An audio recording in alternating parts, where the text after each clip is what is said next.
Empreendedorismo é um tema cada vez mais presente, principalmente pelas inúmeras possibilidades que a internet traz. Mas é necessário entender os riscos, as vantagens e desvantagens para iniciar o próprio negócio. Hoje a gente conversa com o analista técnico do Sebrae Amazonas, Evanildo Pantoja. Bom dia, seja bem-vindo. Bom dia, Patrick. Bom dia, Paula. E também com o chefe da divisão do Escritório de Empreendedor da Centep, Lenilson Aleixo. Bom dia, bem-vindo. Bom dia, Patrick. Bom dia, Paulo. Bom dia a todos. A Paula, que eu já conheço, ela já fez uma pesquisa rápida aqui também para detectar algumas coisas e detectou, né, Paula? A gente tem observado aqui que Evanildo, Lenilson, que no ano passado houve um registro aí de mais de 40% no avanço do trabalho informal. E principalmente entre quem está desocupado, como tentar mostrar para essas pessoas que ela pode ter aí a sua microempresa sem pagar muitos impostos e ainda ter outros benefícios para incentivar e fomentar o seu negócio. Então, existe um dado que é importante a gente falar. No Brasil hoje, a gente fala em torno de 13 milhões de desempregados e, em média, em torno de 1 milhão apenas de oferta de emprego registrado. Então, o desemprego é enorme. E parte dessas pessoas estão indo para o empreendedorismo, né? O que acontece? Hoje existe uma classificação de empreendedor que chama microempreendedor individual, que é exatamente para atender essa parcela dos empreendedores.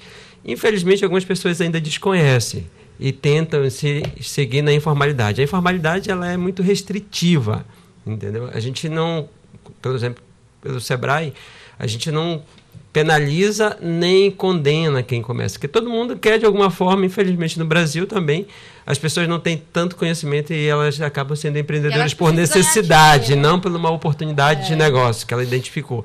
E um dos grandes riscos é exatamente esse, entendeu? E seguir na informalidade não é bom para o empreendimento. Lenilson, você concorda? Então, para ser o microempreendedor individual, o MEI, né, é muito simples, né? E, inclusive, nós agora estamos com o escritório empreendedor, que foi inaugurado em 2018 pelo prefeito, e ele faz parte de um projeto em cumprimentar uma lei, a Lei 123 de 2006, onde o Sebrae implanta, o Sebrae é o nosso grande parceirão, né? Ele implanta uma sala dessa em cada município. E também em Manaus já existe essa sala, aqui nós chamamos de escritório do empreendedor. E ali nós formalizamos o MEI, assim como o Sebrae também o faz. E o MEI ele só paga o imposto, né, que é R$1, o imposto do ICMS, imposto estadual, e o ISS, que é o imposto da prefeitura, do município, que é R$5, não é 5% como a retirada da nota. E o que ele paga mais além é o INSS dele, que não é imposto, né, a contribuição da Previdência. Então, ou seja, é muito barato para ser empresário hoje no Brasil, muito simples também. Bem, esse que vocês chamam de escritório, né?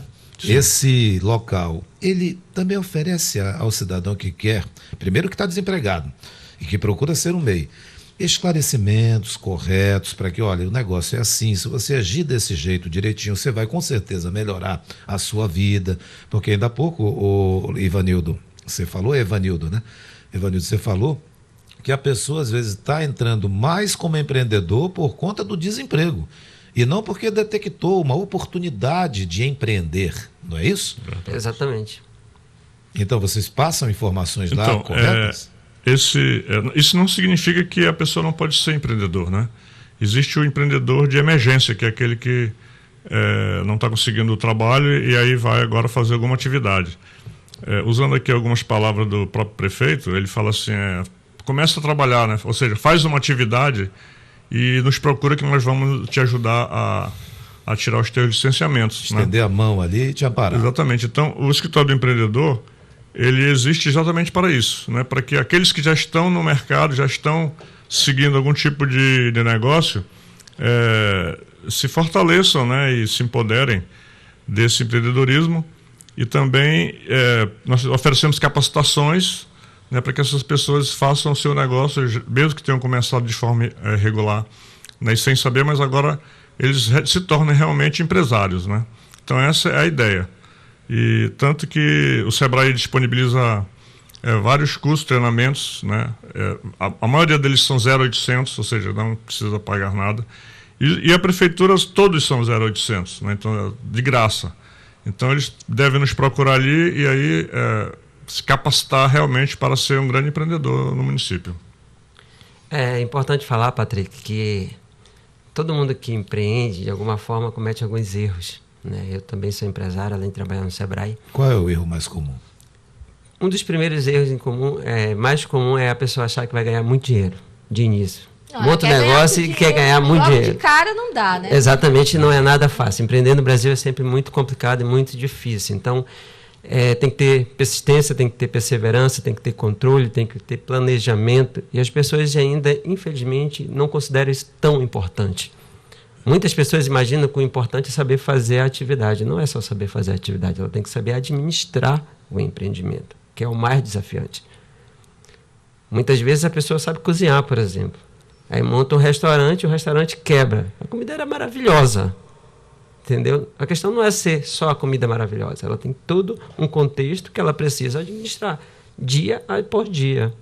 E isso é para que nós existimos. O Sebrae existe exatamente para isso, juntamente com a Sala do Empreendedor, que está aqui o colega Lenilson, para estar dando esse apoio e essa assistência aos empreendedores, para que eles possam nos procurar e a gente possa estar junto com eles, caminhando juntos e levando conhecimento para que eles errem cada vez menos. Não vão deixar de errar. Sim. É impossível a gente fazer, mas a gente pode minimizar o número de erros. Se eu dei o exemplo da pessoa que cozinha muito bem, aí acha de empreender e de repente não acerta, não dá, ela fica colocando culpa, talvez até nela própria, e acaba dizendo assim, entrando naquele desalentado, que também é um nome muito crescente, um número, aliás, muito crescente no Brasil. Qual é a dica que vocês dão para essas pessoas que estão assim? Bom, eu como Sebrae vou dizer o seguinte, primeira coisa, gente, tem que planejar. A gente tem que se preparar e conhecer muito bem a atividade que a gente vai. Outro erro muito comum que acontece é as pessoas querer empreender algo que não conhece porque alguém disse que aquilo está ganhando dinheiro. Não.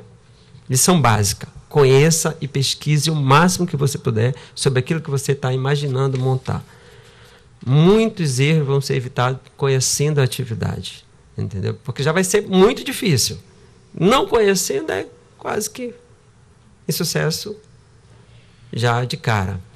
A outra questão é, no primeiro momento, tire do empreendimento só aquilo que for necessário.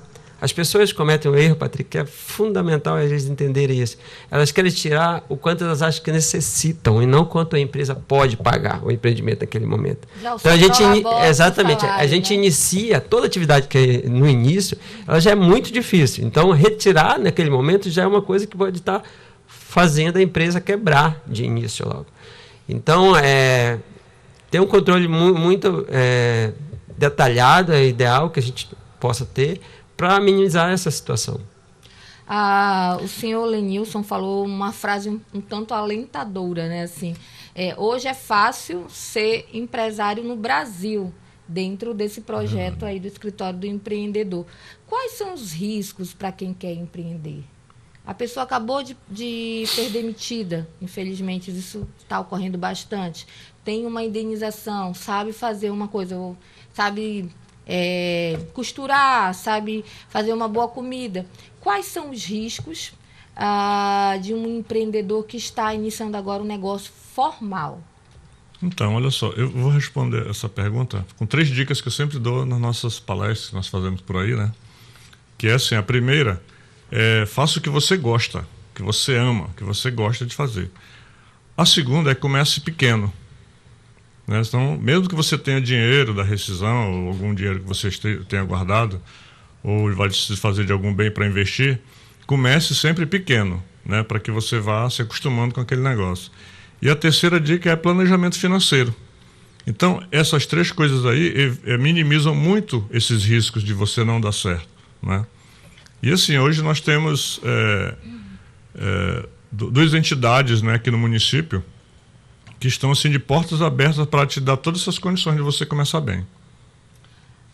Se eu pudesse também dar alguma dica para quem está começando agora, quais são os riscos, o que deve fazer? Então, só para reforçar o que o Lenilson falou, eu diria que no Brasil hoje é fácil se formalizar. Ser empreendedor ainda não é tão fácil. Eu acho que nem a questão não é só no Brasil, é no mundo inteiro. né? Exige tudo isso que a gente vem discutindo aqui, falando de disciplina, falando de planejamento, de tudo isso aí.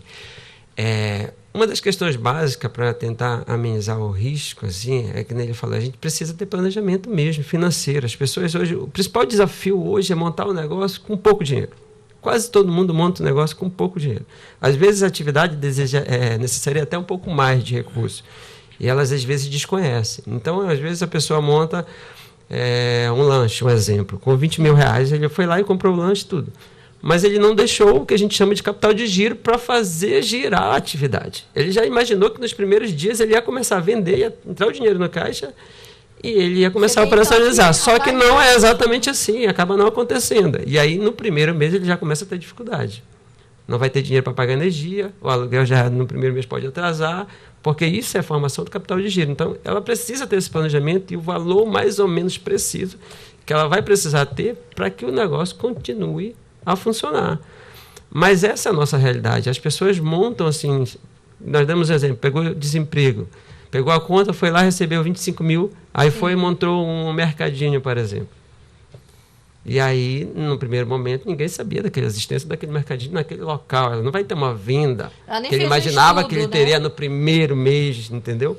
Então, ele vai precisar ter um recurso para segurar esse início para que no futuro ele comece a melhorar. Então, ele precisa fazer o planejamento que é ideal. Toda vez que eu participei de curso no Sebrae, eu lembro muito bem que uma das questões mais importantes é que você pudesse estudar o local, ou o ambiente, ou o segmento que você fosse empreender. Por exemplo, o mercadinho, saber se naquela área, quantos mercadinhos tem, qual é a população que tem no local. Acontece muito da pessoa abrir o mercadinho e em pouco tempo fechar, porque não avaliou esse cenário? Acontece bastante até. Porque, na verdade, hoje quase ninguém faz planejamento, infelizmente ainda. Então, a gente hoje, o Sebrae tem... Inclusive, nós temos uma ferramenta chamada Data Sebrae, que é fantástica. A gente pode ver, por exemplo, no bairro, quantos mercadinhos tem, quantas drogarias tem. Qual é o nome da ferramenta? Data Sebrae. Data Sebrae. Data Sebrae. E eles podem pesquisar na internet, eles vão ter acesso meio que restrito, né? Vai ter algumas informações. É mais para informação interna e que a gente possa estar unindo as pessoas. E a gente somos treinados, inclusive, para usar a ferramenta. Mas é fantástica. Então, esse tipo de planejamento é o ideal que ele faça, que a gente chama de um plano de negócio. E eu já disse isso, eu costumo sempre dizer nas palestras. Às vezes a pessoa fala assim, Evanildo, mas deve ser muito complicado fazer um plano, eu tenho que ter ajuda de um economista, de um administrador. Ótimo se puder contar com a ajuda de um especialista. Mas eu costumo dizer, gente, que um plano de negócio nada mais é, Patrick, de colocar no papel tudo que você imaginou que vai acontecer. E ter disciplina para seguir. Exatamente. E aí, quando está no papel, você tem a possibilidade de ver se está ou não acontecendo da forma que você imaginou. Se não tiver, vai ter que achar o que aconteceu que não é exatamente como você pensava. E aí você acha formas estratégicas de tentar corrigir esse erro. Mas quando não se tem nada, você não consegue nem identificar aonde é o erro. Agora, Lenilson, me ocorreu aqui uma situação que eu gostaria de colocar para os senhores responderem. Eu vejo assim, perto de casa, surge um mercadinho lá, fica lá, daqui a pouco é um mercadão, já está melhorando. Aí eu vou conversar com o dono. O cara não é daqui. Geralmente é do Nordeste. Verdade. E eu digo assim, e aí como é que foi? Eu disse, rapaz, foi difícil, mas graças a Deus nós seguimos aqui. Lá na esquina começa uma banquinha de frutas e tudo mais, daqui a alguns meses o cara já está com espaço melhor, eu vou lá com o cara de um bom dia, começa a conversar, o cara fala assim, eu sou lá do Maranhão, ou eu sou não sei... Não encontro um daqui do Amazonas. Então eu pergunto, o amazonense, ele não é empreendedor, não? Por que o pessoal de fora chega aqui, isso é ótimo, né, que está gerando emprego, está gerando divisas, é maravilhoso. Chega aqui e rapidamente cresce e o daqui parece que não. Vocês percebem isso também ou não? Geralmente as pessoas que chegam aqui vêm com essa ideia de que Manaus, né, é assim onde gira muito dinheiro, onde é uma cidade muito próspera, né? E essa região aqui realmente né? Manaus hoje ela é a 5ª cidade mais empreendedora do Brasil, 5º município mais empreendedor do Brasil. E isso realmente é uma verdade. E essas pessoas que vêm de fora são bem-sucedidas, né? Porque eles vêm com essa vontade, com essa disciplina, com essa disposição de fazer, né? Enquanto que nós que estamos aqui, eu sou amazonense, né? Sou de Humaitá, cheguei aqui em Manaus em 78, mas nós não temos assim muita disposição, porque nós temos tudo a nosso favor. Nós já Na verdade, temos, não, né? eles não acreditam tanto, É, nós não não acre- acreditamos tanto. nós já estamos Quem vem aqui. de fora já vem na fé, né? Eu Exatamente. vou conseguir, e acaba que Justamente. isso ajuda também. Quando eu trabalhava empregado, eu tive vários funcionários que vinham de fora, maranhense, paraense, etc., né? Até do sul mesmo. E geralmente eles saíam do trabalho depois de um ano para empreender, para fazer seu próprio negócio. E hoje eu os encontro por aí todos bem-sucedidos, né? Então, o que tu falaste realmente é uma grande verdade, né? E as pessoas aqui são bem-vindas e dão certo. Inclusive os estrangeiros que estão chegando agora aí com essa vontade toda, né? Já Tem vejo espaço pra todo estrangeiros mundo. com restaurantes, pequenos restaurantes já também. Exatamente. Quer complementar, Ivanildo? O que eu considero, na verdade, Patrick, é o seguinte: quem vem de fora não tem como errar. Não pode errar. Às vezes a gente está aqui na comunidade, a gente tem casa, a gente tem família, a gente tem alguém que vai poder te ajudar no momento difícil. As pessoas vêm de lá para vencer. Então ela vem com uma determinação Com uma garra, né? que a gente, infelizmente, aqui não tem a mesma. Verdade. Por isso que a gente considera que Ou tem eu mais venço, gente eu tendo venço, sucesso que vem de fora. Porque é exatamente isso. Ou eu venço ou eu venço. Senão eu vou ter que voltar e Não muitas vezes tem não consigo como nem errar voltar. ou não pode errar. Exatamente. E aí as pessoas que estão aqui meio que não têm esse cenário que o force a isso. E aí fica numa zona de conforto. Tem familiar perto. Sabe ali. aquela história de começar o regime na segunda? Não, tal dia eu vou procurar, vou fazer um curso, tal dia eu vou pensar em empreender, tal dia eu começo. E não começa nunca. Entendeu? A grande diferença que eu vejo é exatamente isso. As pessoas vêm já com determinada e ela tem uma pressão a respeito disso para que ela possa crescer. E graças a Deus muitas delas têm. A gente conhece várias histórias fantásticas de pessoas que começaram o empreendimento com R$500 e hoje está fazendo 500 mil de investimento, sabe? É fantástico isso. Claro, 10 anos depois, 12 anos, 15 anos, mas é uma história de sucesso. É um tempo pequeno, né? Todo tipo de negócio tem seu prazo de maturação, né? Então é importante isso aí. Agora, o que o Patrick falou é uma grande verdade. Realmente, a gente vê muito isso. A gente vê, muitas vezes, as pessoas de fora conseguir empreender e ser, né, serem vitoriosas nos seus negócios aqui. Agora, voltando aqui para o nosso amazonense, para a pessoa que está morando aqui, muitas vezes, um dos motivos que eles resistem a montar uma empresa, a iniciar um negócio, eu não vou montar um negócio, não vou formalizar, porque paga-se muito imposto, se paga muito imposto. E eu queria que vocês pudessem explicar para essas pessoas quais são esses impostos para quem está começando, para quem tem uma microempresa, ou para quem é um profissional, quer ser um profissional liberal, só para a gente orientar essas pessoas aí a iniciarem seu negócio, de uma forma formal, né? Então, como eu já disse, eu sempre recomendo começar pequeno, né? Então, o microempreendedor individual, ele paga apenas hoje, né, atualizado pelo salário mínimo, novo salário mínimo, R$ 51,95, que é o recolhimento do INSS. Mensal, né? Mensal. E ele paga também o imposto estadual, o ICMS, se ele for comerciante, né, no ramo de comércio, R$1. Se ele for serviço, o imposto municipal, que é R$5. E se ele for comerciante e serviço, ao mesmo tempo, ele paga R$6 de imposto. E se ele for fabricante de algum produto, ele é isento de imposto federal. O MEI, ele é isento de qualquer tipo de imposto federal, o IPI, imposto de renda, né, todo tipo de recolhimento federal ele é isento. Inclusive ele é isento também de pagar taxas para contador, taxas de algum tipo de serviço, né? Tem um site na web, na internet, né, que é o portaldoempreendedor.gov.br, que esse é o único portal de atendimento ao microempreendedor. Os outros portais, eles cobram, né, são pagos, né? Então, muito cuidado na hora de acessar ali, né? Tem uns portais da tela azul, que eles são portais de contabilidade e eles acabam cobrando taxas do empreendedor para começar. E quais seriam as vantagens aí dentro de bancos, dentro de financiadoras, para quem tem aí o seu negócio já formalizado? Então, olha só, o empreendedor que tem o seu CNPJ, né, a partir desse momento ele é chamado de empresário, ele, com toda a sua documentação em mãos, ele pode ter acesso a crédito, né? Através do Sebrae mesmo, lá ele tem acesso ao crédito com a FEAM, né? Que se você for fazer um empréstimo com CPF, você consegue ali R$3.000, R$2.000.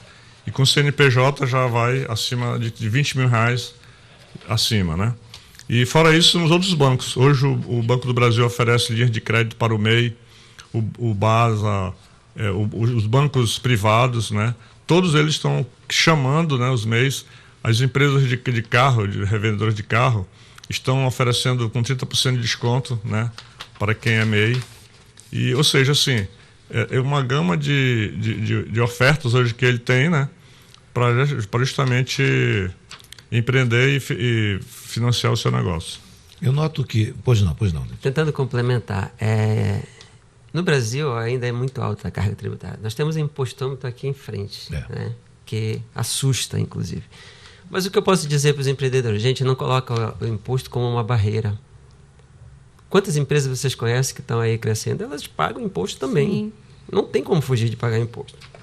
Imposto é que nem a gente está falando, é pagar ou pagar. Receita Federal nem se brinca. Sim. Então, assim, só não considera como um empecilho, uma barreira, algo que não possa ser vencido, né? A gente só precisa ter, que a gente falou, planejamento. A gente precisa estar planejado, saber calcular o preço do produto, inserindo o imposto que vai pagar, porque senão você não vai ter resultado e aí acaba a empresa quebrando, né? E pegando o gancho do que o Leonilson estava falando, é muito hoje baixo para quem quer ser MEI. Então, assim, as pessoas desconhecem. E a MEI hoje virou meio que a bola da vez. A gente tinha dificuldade, o Sebrae já está aí desde o início, com a Lei 123, então tantas empresas precisavam, como o MEI, abrir empresa, os bancos não abriam empresa. Hoje os bancos procuram a gente, querem estar na reunião que vai ter MEI, querem falar dos produtos que ele tem para o MEI. Mudou completamente. E a gente hoje tem a facilidade de abrir as contas digitais pelo celular. Então, muitos bancos já oferecem isso, inclusive, para o MEI. Não precisa nem sair lá do empreendimento dele para ir na agência. Ele pode abrir, mas ele precisa ter a questão dos dados bancários, precisa ter essa identidade financeira. A gente quer fazer, por exemplo, ele citou que a gente trabalha com a FEAM. Hoje a FEAM é que libera o valor mais alto para MEI. É até R$30 mil, podendo ser 15 mil até 15 para máquina, equipamento e investimento, que é obra, reforma, e até 15 mil para capital de giro. Os outros bancos oferecem o valor abaixo desse aí. Mas já é muita coisa. Para quem pagava R$2 mil, R$3 mil, hoje tem a possibilidade, só que ela precisa estar regularizada. E, infelizmente, nós ainda estamos no topo da inadimplência de quem não paga o DAS, que é esse imposto exatamente que ele falou, mensal. Hoje nós somos estados que menos paga. A maior inadimplência no Brasil está no Amazonas. E qual o perigo de quem não paga? O que ele pode sofrer? Ele vai para a dívida ativa, né? Basicamente, ele não é uma coisa assim que só vai para a Serasa, não. Ele vai para a dívida ativa e vai ficar com o nome negativado.